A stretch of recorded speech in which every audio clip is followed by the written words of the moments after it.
আজকের এই ভিডিওটির মাধ্যমে দেখিয়ে দিব কিভাবে আপনি হোয়াটসঅ্যাপ এর এরকম স্টোরেজ ইজ ফুল সমস্যার সমাধান করবেন। এই সমস্যাটি মূলত হয়ে থাকে আপনার ফোনের মেমোরি ভর্তি হয়ে যাওয়ার কারণে। এখন এই সমস্যাটি সমাধান করার জন্য এখানে বলে দেওয়া হয়েছে যে delete large video and photos from your gallery. আপনি আপনার গ্যালারি থেকে যে কোনো ভিডিও অথবা ফটো ডিলিট করে ফাঁকা করে দিতে পারেন। তারপর আছে delete downloaded videos, music and other media. Download করা ভিডিও, গান এবং আলাদা কোনো মিডিয়া ডিলিট করে দিতে পারেন। তারপর আছে remove apps you no longer use.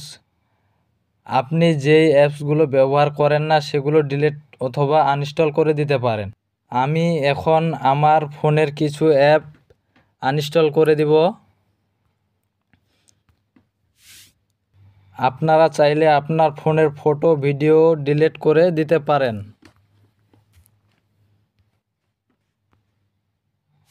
Uninstall করা হয়ে গেলে হোয়াটসঅ্যাপে প্রবেশ করে দেখিয়ে দিব সমস্যাটির সমাধান হয়েছে কিনা।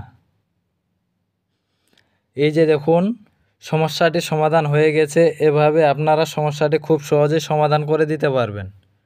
ভিডিওটি ভালো লাগলে ভিডিওটিতে একটি লাইক এবং একটি কমেন্ট করে দিবেন। ধন্যবাদ সকলকে।